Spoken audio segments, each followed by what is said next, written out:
Hello everyone, I'm here in the fabulous Peace Mala Gardens. The world might be going mad, but I'm here in this very, very beautiful, peaceful place. Just have a look at. And here is Pam Evans, the founder of the Peace Mala. And I'm here with Pam. We're going for a rehearsal of the anthem that I wrote, One Light, for this amazing charity that does so much good around the world for peace. The website is www.peacemala.org.uk, and this is the garden, the Peace Mala Centre, where there are different sections for the world's faiths. This is Pam Evans. Pam, would you like to say something? Yes, what do you want me to say?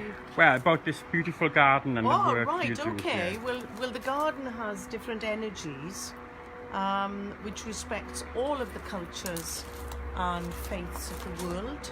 So just above you, they're a bit faded now, but these are Tibetan prayer flags with mantras on them, and the blessings of the mantras are carried in the wind. That is the belief system. So the wind horse will take the mantras of blessings on the wind across the world. That's what the prayer flags do. And the colours are linked with the elements.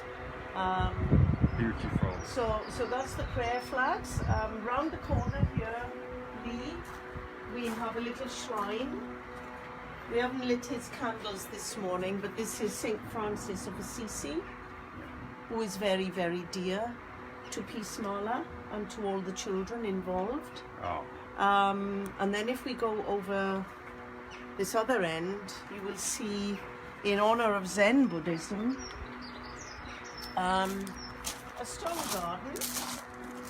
And stone gardens in the Zen tradition here, the stones represent islands in the ocean. It's not a proper one because these would be finer and they would be raked to create little rings of water, ripples around the islands. But in a Zen stone garden, you sit peacefully and meditate. Oh gosh, right. The children from our local schools have come here to find out about Peace Gardens. They call this the Buddha Grotto. So you'll see there's a whole row of Buddhas, and of course, as we explained to the children, a Buddha is a human being who has woken up to the truth. Is that what they mean, what is referred to as enlightenment? Yes, it's like switching the light bulb on in the darkness, you can see. So a Buddha is an enlightened human being, yes, woken up to the truth of how the universe or the cosmos operates and everything that is sentient and conscious, and it's a lot. But the main thing is that a Buddha understands how it all works, and a Buddha is filled with complete compassion and has no fear. Has no fear because a Buddha understands how things work.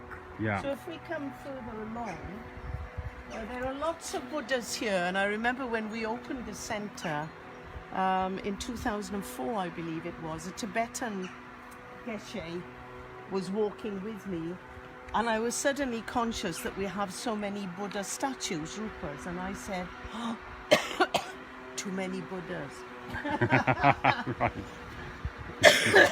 Excuse me, getting over a cold. And he said to me straight away, he said, no, there can never be too many Buddhas. And of course he's right. There can never be too many enlightened people in this world. Compassionate because people. They are totally compassionate, non-judgmental. They operate on indiscriminate loving kindness. Absolutely. For everything. Here we have a little shrine to Mother Mary. Queen of Peace again. We haven't lit. I didn't know you were going to do this. Full of surprises. Or I would have lit a votive candle to Mother Mary. She's very precious to us all. Let's see, where are we? Well, we have an area over there. The waterfall isn't on this morning, but this area is in honor of Islam, and the plaque on the wall, written in Arabic, says Allah Akbar, God is great. And yes, Beautiful. that's enough Pam. of that, This is isn't really it? lovely. And then over here, okay, this is our decking area. All sorts of things have happened here.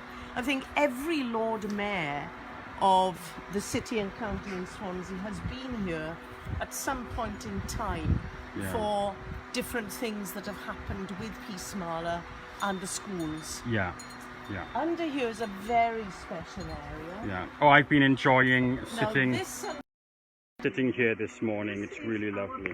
tree, or wish fulfilling tree, whatever you want to call it, it's an old Celtic tradition that people became aware of, shall we say, places that had an energetic power, energy, a spirit of the place. So this could be linked with holy springs and wells, and we've got lots on Gower, by the way.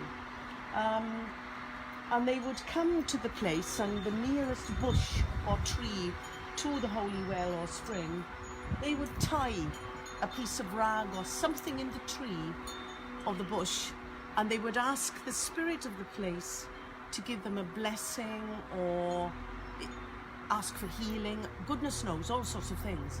And then when that blessing was received, they would return and tie another coloured rag into the bush or the tree. So here we've got loads of things tied into this tree, and a lot of them again have been placed into the tree by children from the local Peace Marla school. So not just adults, children from our local schools. That's lovely. So this is our prayer tree, and it's a wild willow. And somebody else said it was an aspirin tree, goodness knows, but it's certainly a wild willow. It wasn't planted, it came here quite magically. Oh. Yeah, Fantastic. wasn't planted. Originally there was a greenhouse here, and this started growing over it, so I got rid of the greenhouse, and here it is. Isn't it wonderful? It is.